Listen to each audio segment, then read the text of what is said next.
Depuis plus de 80 ans, Columbia équipe les passionnés d'outdoor du monde entier.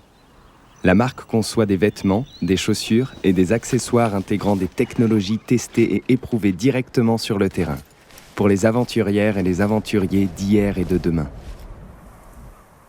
Columbia est fier de soutenir les baladeurs pour cette 5e saison. Les baladeurs. Récits d'aventure et de mésaventures en pleine nature. Un podcast du média Les Others. Rendez-vous sur Instagram @lesothers, LESOTHERS, pour découvrir notre magazine papier et tous nos autres formats.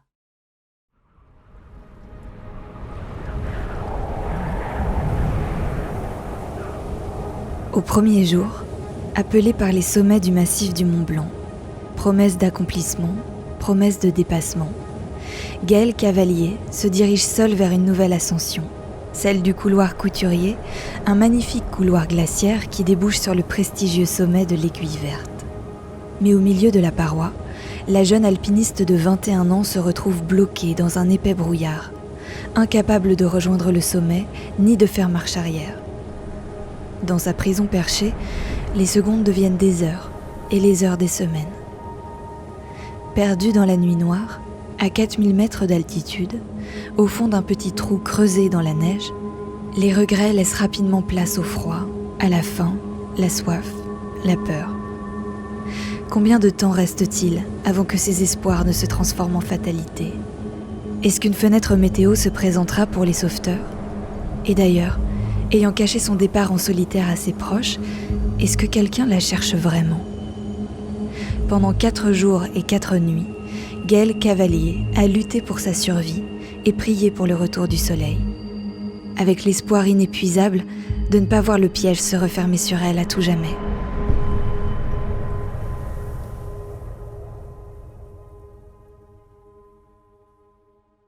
Quand t'es seul en haute montagne, c'est vraiment une autre dimension. Et c'est vraiment une communion avec la montagne qui est vraiment différente de quand t'as tes potes avec toi pour parler. Il y a de l'introspection, il y a aussi l'intensité du moment présent. Parce que forcément, en alpinisme, il faut toujours être concentré, encore plus si t'es seul. Donc, c'est toutes ces choses combinées qui m'attiraient dans le solo. En fait, j'avais fait l'aiguille d'Argentière avec un copain 2 ans avant. Et en fait, l'aiguille d'Argentière, elle est de l'autre côté du glacier d'Argentière. Et en face, c'est l'aiguille verte. Et il y a cet immense couloir qui est le couloir Couturier. Donc sur l'aiguille verte, c'est la face nord. Et c'est un grand couloir de 1000 mètres de dénivelé, de neige principalement, avec quelques passages en glace. Il y a des arêtes de roches qui bordent le couloir, mais il n'y a pas de roches dans le couloir. Donc c'est principalement en fait de la neige avec donc la rimée pour attaquer le couloir. Ce qui m'avait attiré dans ce couloir d'ailleurs, c'était que c'était une grande ligne droite blanche qui montait droit vers le sommet. Je me suis dit waouh, mais je veux aller là-haut. Et en fait ça m'était resté dans la tête. Voilà, je l'ai jamais oublié. J'en parlais pas forcément, mais c'était dans un coin de ma tête. À un moment, avec ce même copain, on était allé faire l'aiguille verte par le couloir Whymper. Donc de l'autre côté. Ça s'était super bien passé en fait, c'était en bonne condition, on avait bien avancé, je me sentais super bien physiquement et mentalement.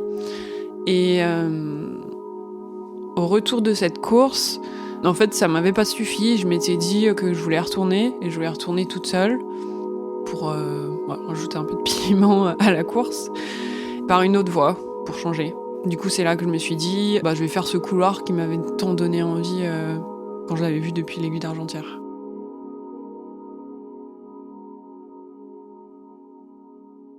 Donc à la descente de Whymper, j'étais encore concentrée sur cette course-là.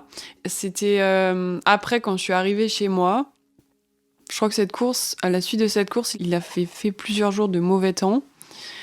En fait, ça m'avait donné à réfléchir, à me demander qu'est-ce que je vais faire après. C'est vrai que je repensais à l'aiguille verte, je repensais à l'arrivée au sommet qui était magique, et je voulais y retourner. Et après le solo, c'est vrai que c'est quelque chose qui avait toujours été dans ma tête et qui m'avait toujours attirée. En fait, quand je regardais Christophe Profit dans Les Drus, mais c'était mon idole. Catherine Destivelle aussi. Être en solitaire, pour moi, ça rajoute un peu de piment à la course, c'est sûr, mais c'est surtout l'aspect de liberté, en fait.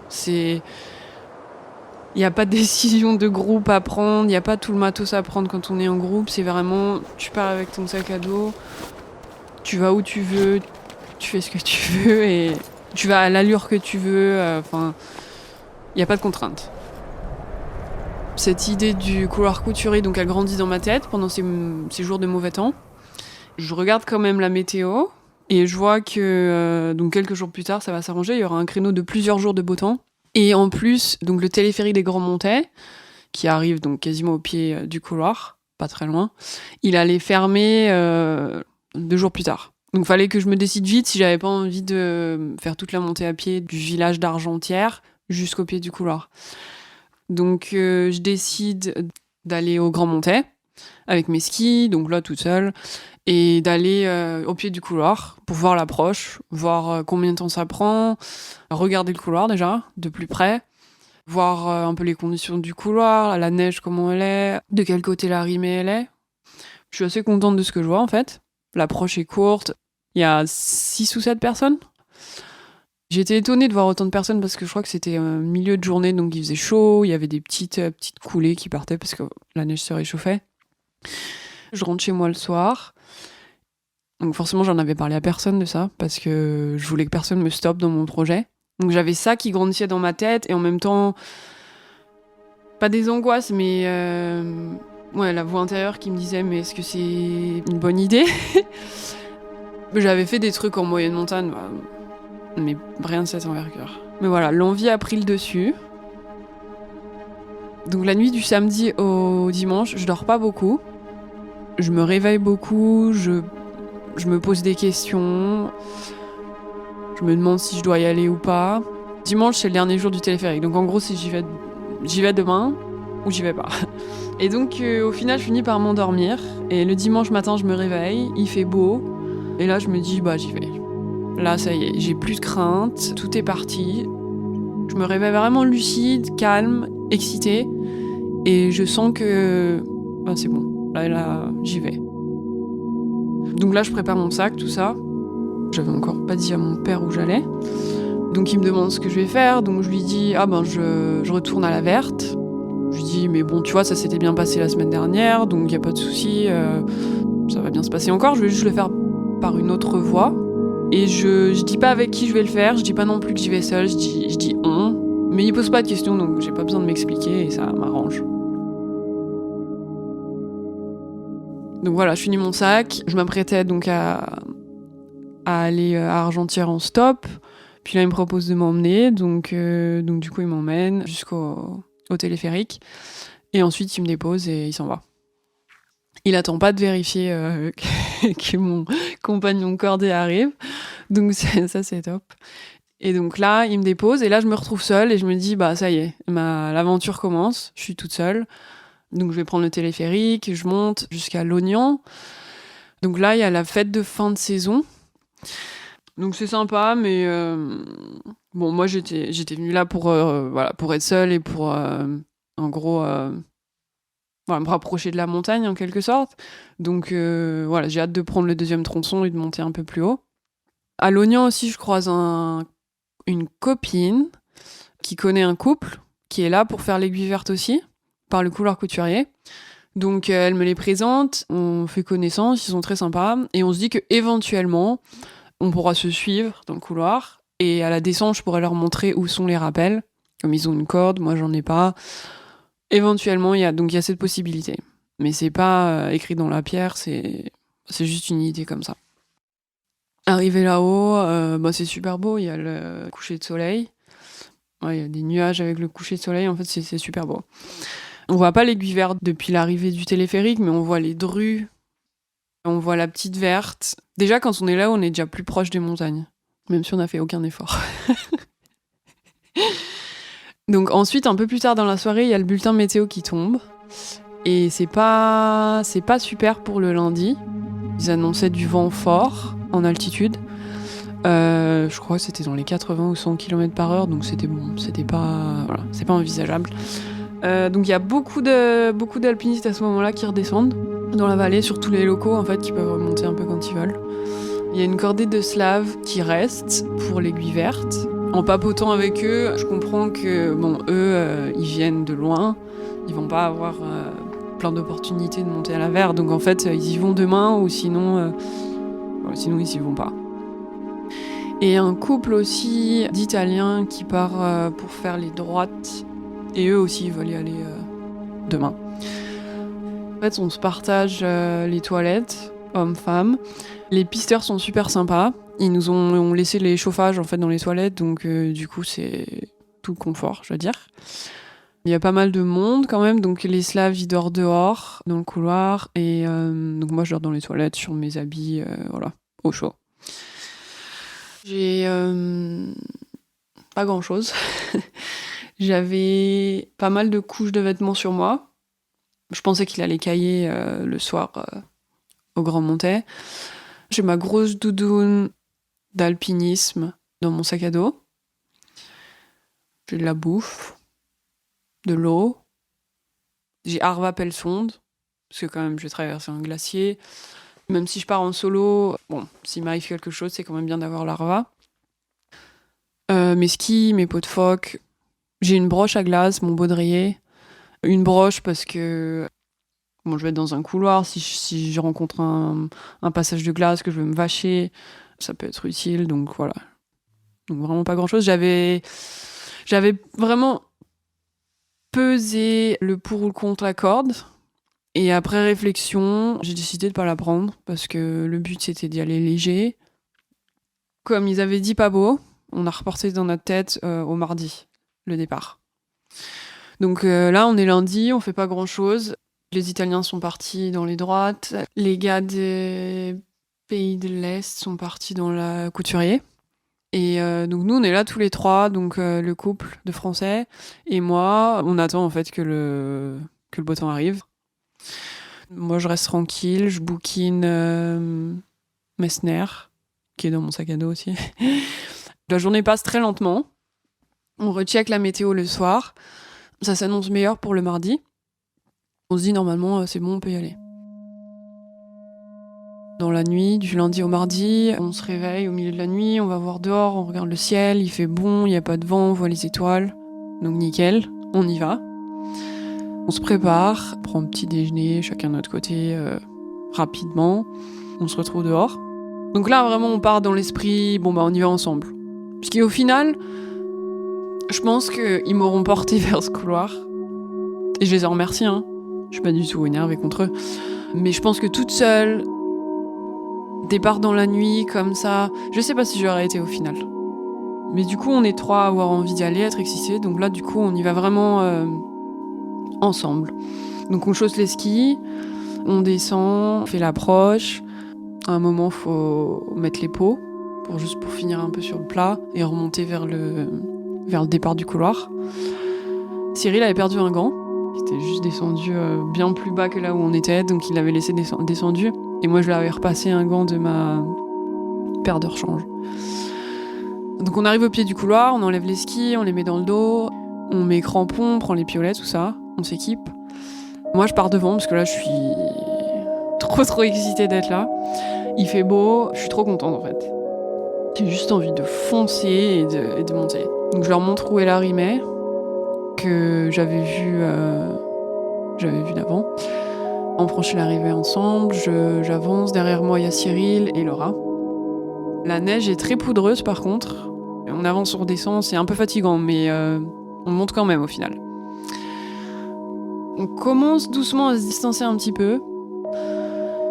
Moi je suis tellement dans le truc et contente d'être là que Puis j'étais venue aussi pour être toute seule et pour aller à mon rythme, du coup comme je suis en forme, en fait je me laisse porter par ma forme et j'avance.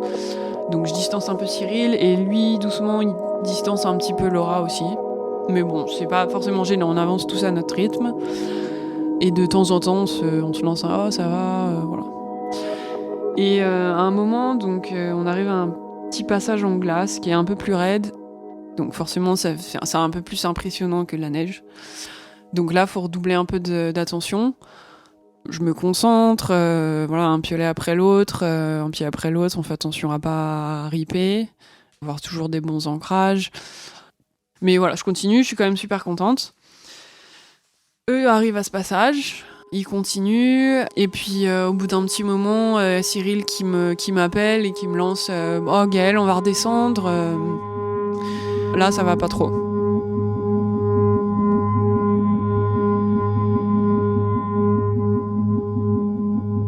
Bon, je m'attendais pas à ça déjà, parce que ça change un peu la dimension de l'ascension, parce que même si je suis seule, je sais qu'ils sont derrière moi, on avance à notre rythme et on est 3. Donc je m'arrête et je me dis ok, je voulais pas du tout les forcer. Donc je lui dis d'accord, et puis je lui dis que moi à ce moment-là je suis super bien. Donc je continue. Et bon, lui forcément à ce moment-là aussi il se dit que il n'y avait pas grand-chose qu'il puisse faire pour me faire changer d'avis de toute façon.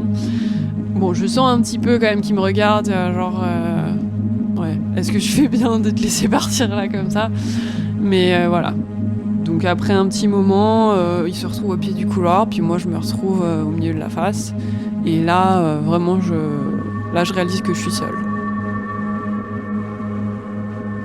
Voilà, je suis au milieu d'une face nord, toute seule.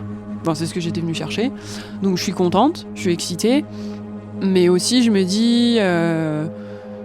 faut pas traîner, faut que tu arrives au sommet, ensuite faut que tu enclenches ta descente, faut que tu respectes le timing de tout, faut que tu surveilles la météo, donc il y a quand même tous ces aspects qui rentrent en jeu. C'est pas juste c'est trop bien, je suis toute seule.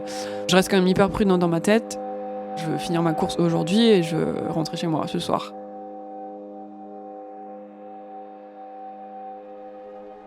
Rapidement après ce moment-là, il y a une fatigue qui me gagne, mais je crois comme j'ai jamais ressenti en haute montagne. La semaine d'avant, dans le Whymper, je pétais la forme, je me sentais hyper bien, j'avançais hyper bien. Et là d'un coup, je sais pas, je pense que les 2 nuits à Argentière, dans les toilettes, une nuit chez mon père à pas bien dormir parce que je pensais à tout ça, un peu de manque de sommeil, et en fait mes jambes elles étaient cassées. Donc là je me dis mais mince, faut que je finisse quoi. J'essayais vraiment de me motiver. J'ai les jambes qui sont cassées, j'en arrive au point où je compte mes pas. Je repense à Messner, donc j'ai le livre dans le dos.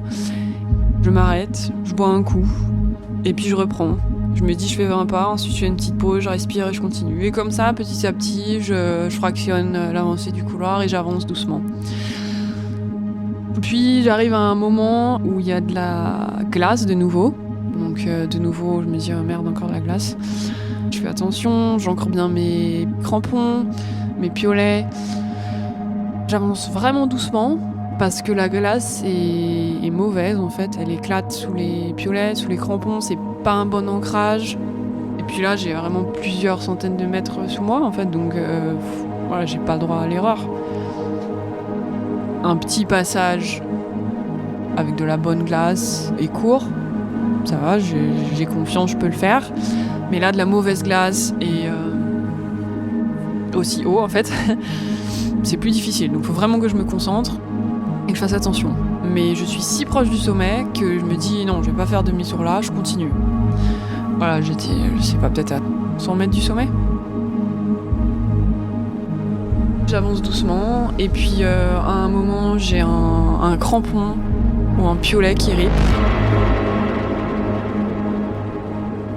Et là vraiment grosse frayeur. Je réussis à replanter les 2 piolets. En fait le choc, la violence du coup de ma peur pour enrayer la chute, en fait ça l'a bien planté.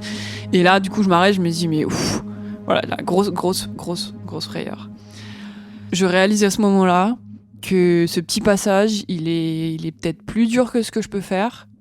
Et surtout qu'avec autant de vide dessous, bon, j'ai pas envie de risquer le coup, hein, tant pis, je suis proche du sommet. Mais je me dis, voilà, bon, faut être raisonnable. Pousse pas trop, sois raisonnable, redescends. Donc, je m'apprête à redescendre. Et en fait, là, je réalise que c'est encore plus dur de redescendre ces quelques mètres que de les monter. Je réalise pas en fait encore que je suis coincée, mais je réalise quand même que je suis dans une très délicate situation où je suis dans la glace un peu pourrie, que j'arrive pas à avancer et que j'arrive pas à descendre. Donc encore une fois, je m'arrête, je réfléchis. Je retente encore un petit peu de monter, je réessaye encore de descendre, mais ça fait pas. Et là, vraiment, j'ai pas peur de là où je suis, j'ai peur de tomber si je continue ou si je fais une erreur. Donc je m'arrête encore. Je crois que c'est à ce moment-là que je mets ma broche pour me vacher, pour me reposer, parce que je commence à avoir des crampes dans les jambes et je commence à être fatiguée. Donc je mets un bout de ma vache dans la broche, l'autre à l'extrémité de mon piolet, donc ça me fait 2 points d'ancrage et je m'assois un peu dans mon baudrier pour respirer. Et en fait, après réflexion, je me dis que je suis vraiment débile mais de me retrouver là, mais que bon, tant pis, en fait, je ravale ma fierté et je me dis sur mon téléphone, je vais appeler le PGHM, je vais leur expliquer la situation et je vais leur demander de venir me chercher. Je ravale ma fierté, je sors le téléphone, je m'apprête à les appeler et là, je réalise en fait que j'ai 0 barre de réseau.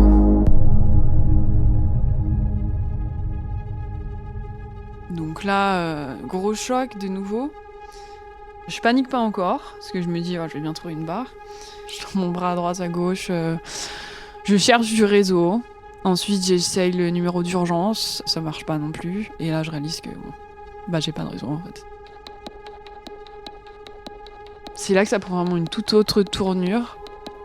Parce que je sais que je suis bloquée dans de la glace pourrie, en haut d'un couloir.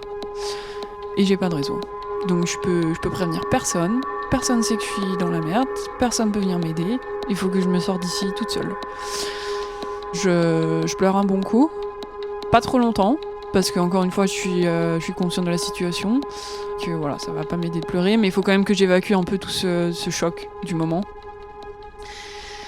Et je me ressaisis et je me dis, va falloir, il faut que je me sorte de là. Donc je regarde autour de moi et à quelques mètres au-dessus de moi, on aurait dit qu'il y avait une petite ouverture dans la glace. Donc je décide d'aller voir. Je remonte tout doucement, la glace est pourrie, mais je fais vraiment l'effort. Et je prends le temps d'aller voir qu'est-ce qu'il y a dans ce trou. Donc à ce moment-là, j'ai pas du tout l'intention de m'y mettre pour la nuit, mais je veux voir est-ce qu'au moins je pourrais me mettre debout dedans, poser mon sac, me reposer un peu. Donc j'avance jusqu'à ce petit trou et effectivement, en fait, je le vide un peu de la neige et il y a juste assez pour que je me tienne debout, que je rentre mes jambes dedans. Donc c'est un peu un soulagement. Je peux entre guillemets me reposer, souffler un peu. Je retente d'appeler le PG, mais j'ai toujours pas de réseau. Donc du coup, je décide d'appeler au secours en fait de là et de faire des signes. Il fait grand beau. Et il y a beaucoup de passages sur le glacier d'Argentière, donc en bas du couloir. Il y a aussi, je peux voir même des cordées de l'autre côté du glacier qui sont genre autour du refuge d'Argentière, qui partent un peu dans toutes les directions. Donc je me dis, il y a bien quelqu'un qui va m'entendre, qui va me voir. J'ai une veste orange. Du coup, je suis persuadée que c'est hyper visible, en fait, orange sur blanc. Ça se voit. Du coup, je me mets à appeler au secours, à crier, en fait. Je crie, je fais des grands gestes avec mes mains. Et à un moment donné, il y a un skieur sur le bassin qui s'arrête. Et du coup, je me suis dit, ça y est, il m'a vu. Et en fait, il s'arrête un moment.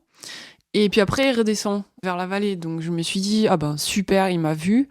Il va prévenir les secours. D'ici une demi-heure, 1 heure, au plus, l'hélico sera là. Mais bon, dans le doute, je continue à faire des gestes et tout.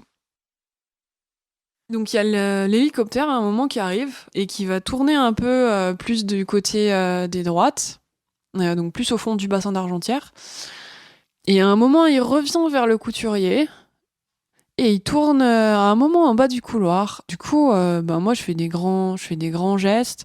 Du coup, je suis persuadée qu'il y a quelqu'un qui va me voir. Et puis ils repartent. Et là, en fait, voir l'hélico repartir, c'est un gros coup pour le moral. Parce que je réalise en fait que personne m'a vu. Et que, de nouveau, je suis toute seule ici, dans ce couloir. Et je suis coincée.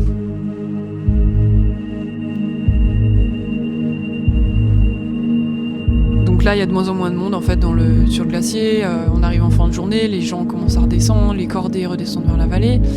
Et puis il y a des nuages aussi qui arrivent vers moi. Et je me dis, mais purée, il va falloir que je passe la nuit là en fait. Je suis quand même bien contente d'avoir trouvé ce petit trou. Donc je l'aménage autant que je peux. Je tapote avec mes piolets pour essayer de l'élargir le plus possible parce qu'il est hyper étroit. J'enlève la neige. Voilà, je m'apprête en fait à passer la nuit dans ce trou. Quand je creuse dans ce trou, je me dis vraiment, si ça se trouve, je suis en train de me faire ma tombe là. À ce moment-là, j'ai jamais fait de bivouac improvisé. Donc j'ai aucune idée de si sans sac de couchage, en fait je vais passer la nuit. On est au mois de mai, mais la nuit ça descend quand même les températures. Donc en fait je sais pas trop ce qui m'attend, c'est vraiment l'inconnu. Je sais pas si je vais passer la nuit, comment je vais la passer, comment je vais me réveiller demain, si je vais me réveiller, si je vais me cailler, comment va être le temps demain. En fait je sais rien. À partir du moment là c'est l'inconnu et j'improvise moment par moment, ma survie. Il y a un autre détail aussi, je l'avais dit à un copain en fait que je partais faire ce couloir. Je me suis raccrochée à cette pensée toute la journée, à partir du moment où j'étais coincée, qu'il allait prévenir les secours en fin de journée en fait. À partir du moment où il allait pas avoir de réponse, de message, où il allait pas savoir où j'étais persuadée qu'il allait envoyer un hélico en fait. Je me raccroche à cette pensée en fait toute la journée. Bon voilà, l'hélico vient pas. Donc il faut que je passe la nuit ici. Donc voilà, quand mon trou est fait, je suis dans le brouillard complet. C'est assez impressionnant en fait. On voit plus le vide, il y a ce côté rassurant. Mais il y a aussi ce côté, je vais être dans la tempête. J'avais regardé la météo et je savais en fait que le mauvais temps était là pour plusieurs jours. Donc je sais que je vais rentrer dans ce trou et quand j'y rentre, j'ai toujours l'espoir d'y aller que pour une nuit. Mais je sais que le mauvais temps va être là pour plusieurs jours. Donc là, à partir du moment où je me retrouve dans le brouillard, ça rajoute encore un peu de... Ça rajoute à la situation.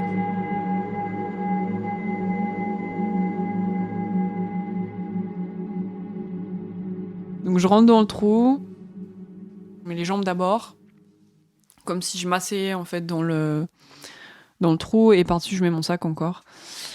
Et puis, la première nuit passe, donc là, il y a toutes sortes de pensées qui me traversent la tête. Mais qu'est-ce que je fais là déjà ? Qu'est-ce que je suis venue faire toute seule dans un couloir en face nord ? Qu'est-ce qui m'a fait penser que j'étais capable de le faire ? Mon père, il doit être mort d'inquiétude. Plein de trucs qui me traversent la tête. Je pense pas que je considère à ce moment-là vraiment sérieusement mourir. Parce qu'en fait, j'ai toute ma tête et physiquement, je suis très bien aussi, à part la fatigue. C'est juste l'endroit où je suis, en fait, qui me fait réaliser que je devrais pas être là, en fait. Avant ma première nuit, donc quand je suis installée dans le trou, je décide un peu bêtement de prendre un souvenir de ce moment. Du coup, je prends une photo. Elle est assez effrayante. J'ai une tête, j'ai l'air hyper crevée. Du coup, j'en refais une avec un sourire. J'ai 2 petites photos souvenirs de ce séjour. Le trou, il est pas très grand. Pour décrire un peu, je suis recroquevillée dedans. Je suis recroquevillée avec les genoux pliés, les mains devant moi et le dos un peu plié.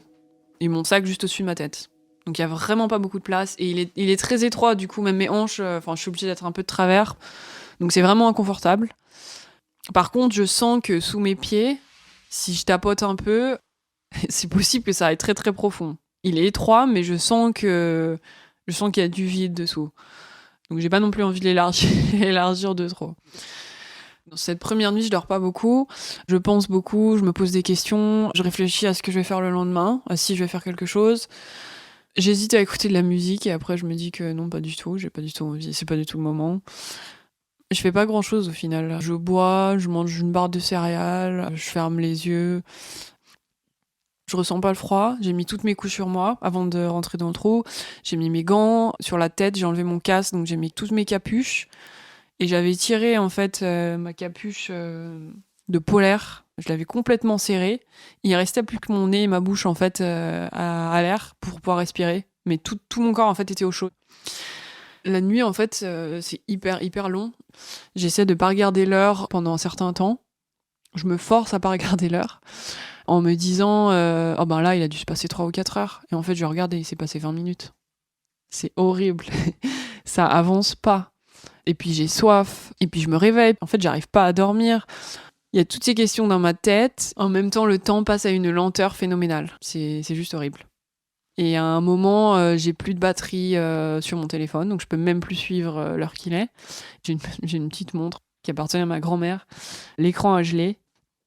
Donc en fait, le temps s'était carrément arrêté, aussi bien l'horloge que le temps pour moi, dans le trou.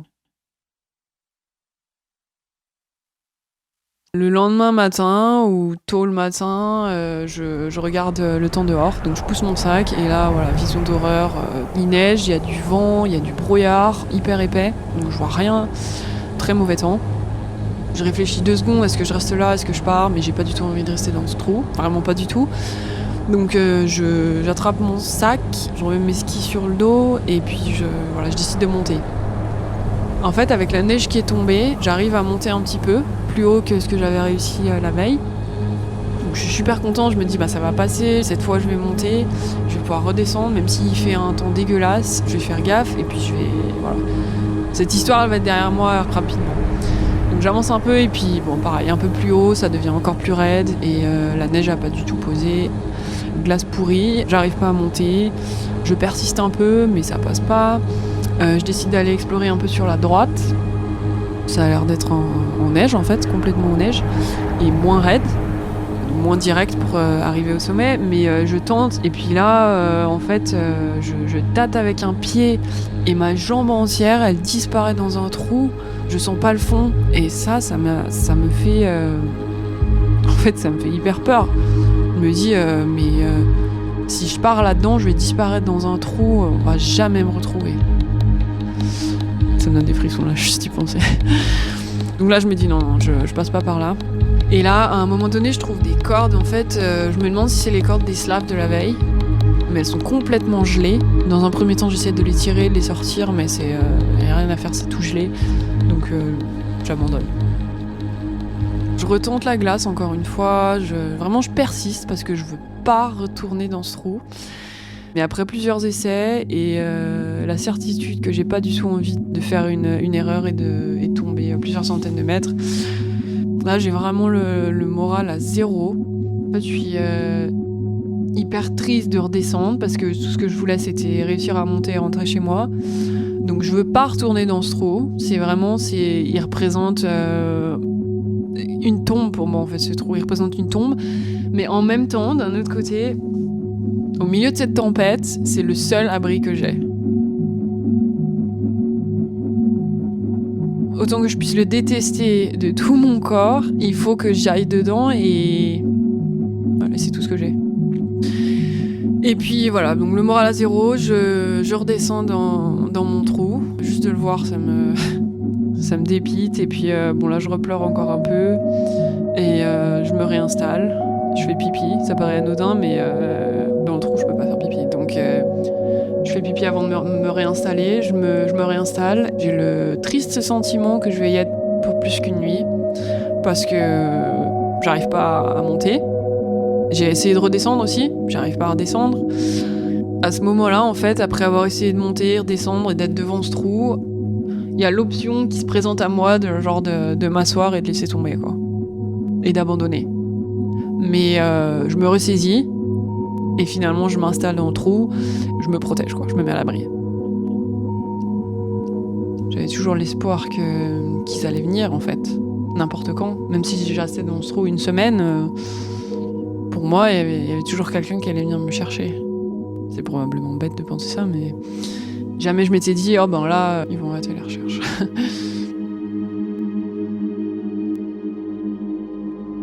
Dans un trou de neige, il fait 0 degré, donc c'est tolérable.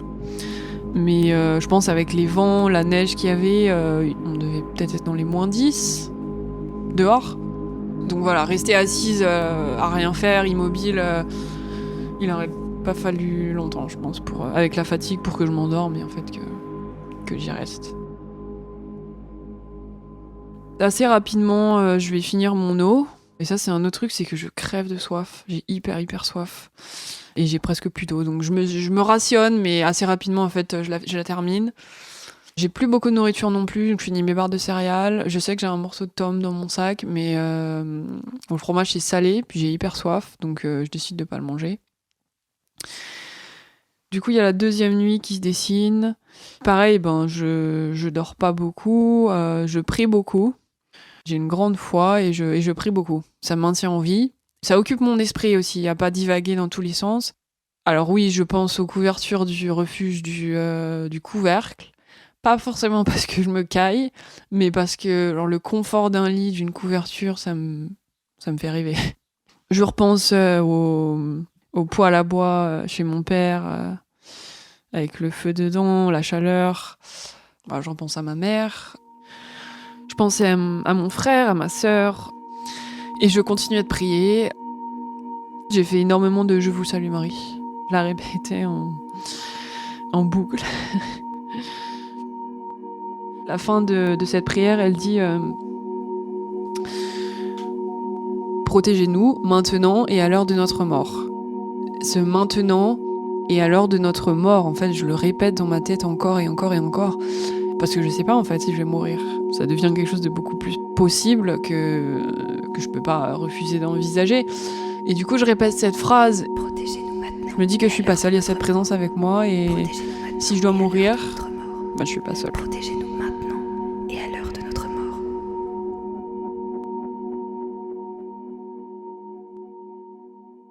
Je pense que c'est peut-être à la troisième nuit où mon esprit naturellement en fait il se concentre en fait sur les choses qui me maintiennent en vie, et c'est-à-dire que je me mets plus qu'à prier et à penser à ma famille, c'est tout.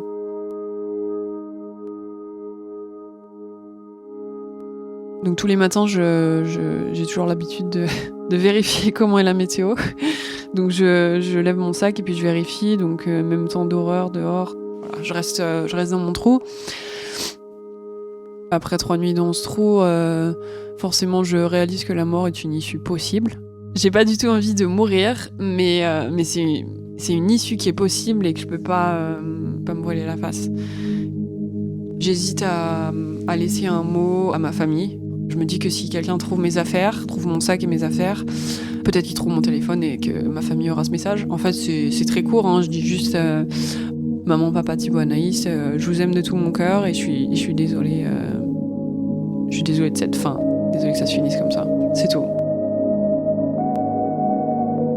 Ça me fait vraiment prendre conscience de la valeur et de l'importance de la vie. À partir du moment où la mort devient une possibilité, ça me fait encore plus prendre conscience que j'ai envie de vivre et que j'ai vraiment envie de redescendre.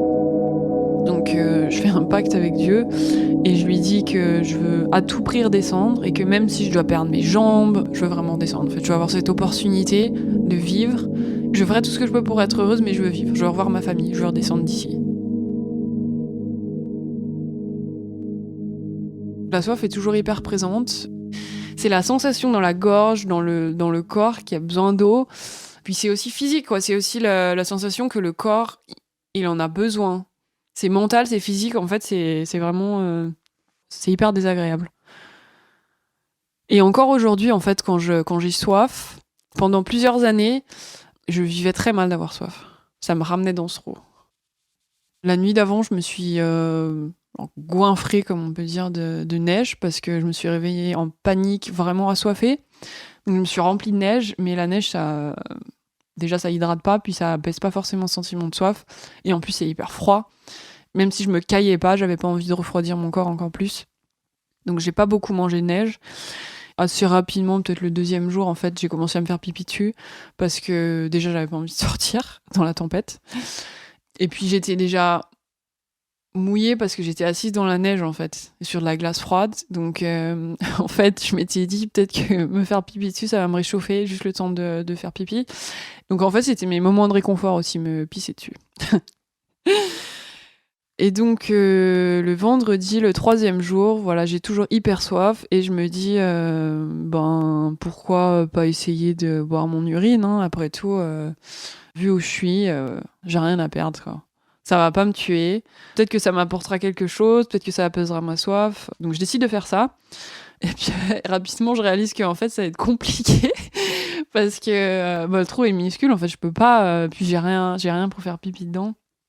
Donc en fait, tout ce que je fais, c'est je fais pipi sur mon gant. Et ensuite, je bois un peu le liquide qui est imprégné dans le gant.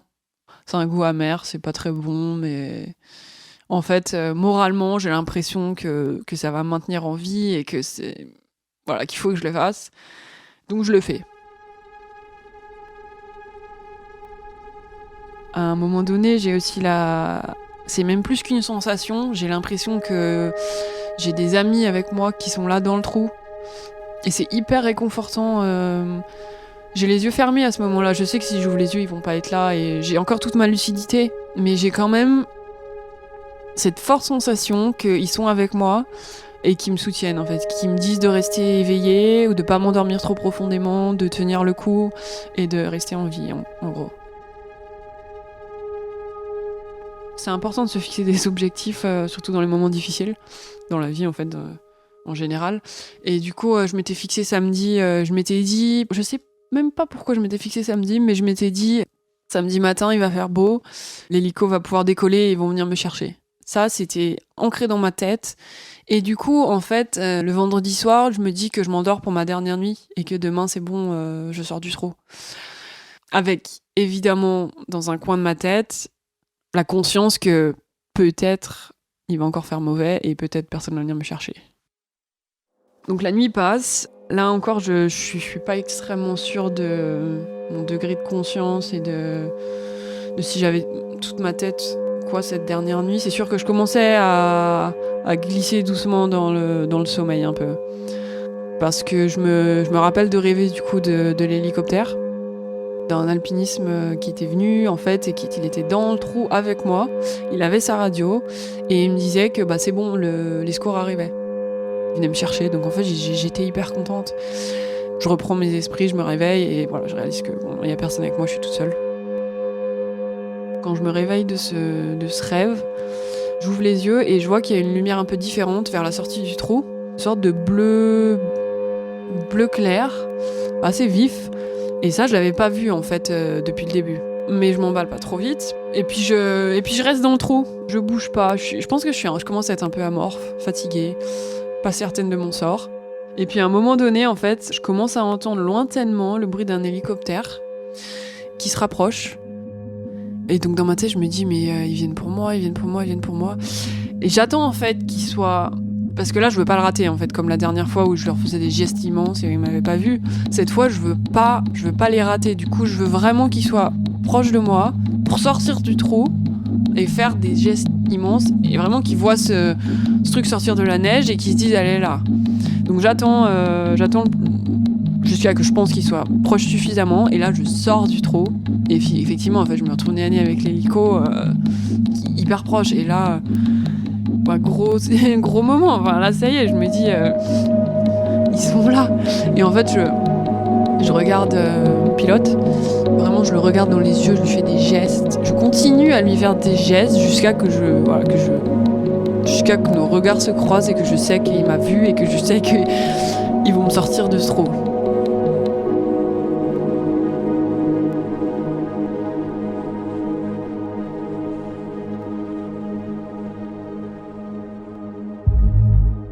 L'hélico, il me sort quelque chose au microphone, en fait. Et j'ai peur, en fait, qu'ils me disent qu'ils peuvent pas me sortir, en fait, parce que soit je suis dans une mauvaise position, ou il y a trop de vent, c'est trop difficile.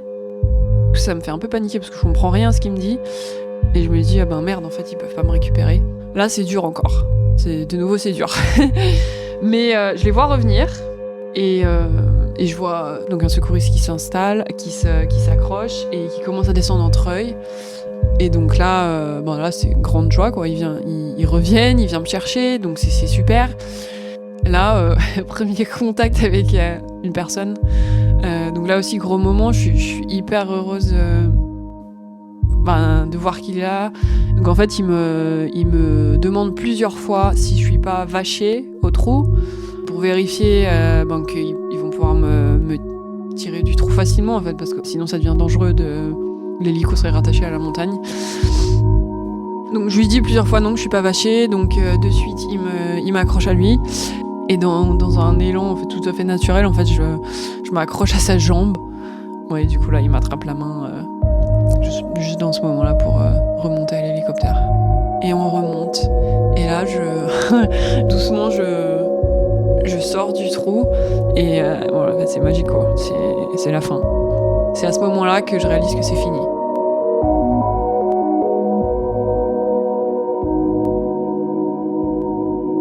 Arrivé à l'hélico, du coup c'était Lionel qui était en charge du treuillage. Il m'assoit dans un coin de l'hélico, il me pousse loin de la porte. Et là, le pilote et la personne en charge du treuillage, donc qui était assise à côté du pilote, ils se retournent tous les deux en même temps et ils me regardent avec un grand sourire. Et au début, je comprends pas trop, donc je les regarde. Je souris pas tout de suite. En fait, à ce moment-là, je réalise aussi... purée, ils ont dû me chercher pendant longtemps pour être aussi contents de me retrouver. En fait, à ce moment-là, ils savaient pas trop. C'était la deuxième fois qu'ils survolaient le couloir. La première fois, je devais dormir. Et ça me fait peur, en fait, de me dire que je les ai pas entendus la première fois. Puis donc là, ils leur survolaient une deuxième fois en se disant... après ça, c'est fini, quoi. On dira à la famille qu'on arrête de chercher. Et puis ce matin-là, quand ils ont décollé aussi, ils partaient plus dans l'optique d'aller chercher un corps, en fait. Ça, c'est Jeff qui l'a dit, le secouriste, que en fait, voilà, après 4 jours, ils se voilaient pas trop la face, ils allaient chercher un corps. Et c'était un moment assez fort, ça. Ça m'a vraiment fait comprendre qu'ils étaient heureux et soulagés de m'avoir trouvé. Jeff m'enlève mes gants, j'ai les doigts qui sont noirs, à cause en fait de mes gants qui ont déteint. Ils sont pas gelés, mes doigts. On dirait qu'ils sont gelés, c'est vrai que ça fait un peu peur. Et du coup, il me passe ses gants, il me met ses gants sur les mains. Et tout de suite, je demande est-ce que mon père est au courant ? En fait, à ce moment-là, je réalise pas du tout l'ampleur que ça a pris. J'imagine, alors encore moins qu'on en a parlé à la télé, que c'est devenu une grosse histoire, en fait. Je demande juste si mon père est au courant, parce que j'espérais, en fait, que ma mère ne le soit pas, et que ma sœur, mon frère, tout ça, ils aient été épargnés. Un peu innocemment, voilà, je demande « mon père est au courant ?» Et ils me disent « oui. » Oui, il est au courant. Et il est au courant aussi qu'ils m'ont retrouvée. En fait, de suite, ils ont fait passer le message que j'avais été retrouvée, et que j'étais vivante. Donc on va à la DZ, à Chamonix. Ça, c'est juste en fait pour voir la médecin urgentiste, pour avoir un premier check-up, je crois. Elle vérifie ma température et je crois que j'étais à 32 degrés, donc j'étais quand même descendue. Je m'en étais pas rendu compte parce que je m'étais pas caillée, j'avais pas frissonné, mais j'étais descendue doucement. Donc elle dit hôpital de Sallanches. Donc on repart en hélico et il me dépose à l'hôpital de Sallanches. À l'hôpital, donc quand ils ont enlevé mes chaussures, ils ont réalisé que j'avais les pieds violets, donc ils m'ont dit gelure stade 4, ça veut dire amputation. Pour moi, à ce moment-là, tout ce que je veux, c'est rentrer chez moi, parce que d'ailleurs, le lendemain, c'est mon anniversaire. Et en fait, au fil des jours, petit à petit, mes pieds se nécrosent, et là, je réalise que l'issue va être une amputation, et donc je perds la moitié de mon pied gauche et les orteils de mon pied droit. J'avais dit à 2 amis, au final. 2 amis qui n'étaient pas proches suffisamment, disons, pour me stopper. Je l'aurais dit à mon père, il m'aurait de suite dit non, t'y vas pas. Ça prouve que j'étais peut-être pas aussi sûre de moi, en fait. Et que j'avais pas envie d'être stoppée dans mon incertitude, quoi. Le solo, il a toujours ce côté fascinant pour moi. Ça me fascinera toujours autant. Il a ce côté effrayant aussi. Et le fait de pas pouvoir partager cette solitude, c'est peut-être pas ce que je cherchais. Je sais pas si c'était mon incapacité, en fait, à être très douée socialement, à l'époque, qui m'avait encore plus poussée à partir en solo. La solitude de ces 4 jours et de ces 4 nuits m'a fait prendre conscience que finalement j'aimais bien les gens. Cette histoire, comme je l'ai réalisée dans le trou au moment où la mort était de plus en plus présente, ça m'a fait prendre conscience en fait de la valeur de la vie. Même aujourd'hui, dans des moments difficiles, il m'arrive de repenser à cet épisode de ma vie et en fait, quelles que soient les épreuves difficiles que je rencontre aujourd'hui, je suis vivante, je suis là pour le vivre. Donc c'est ça l'important en fait. Ça m'a vraiment fait comprendre l'importance de la vie et la valeur de la vie.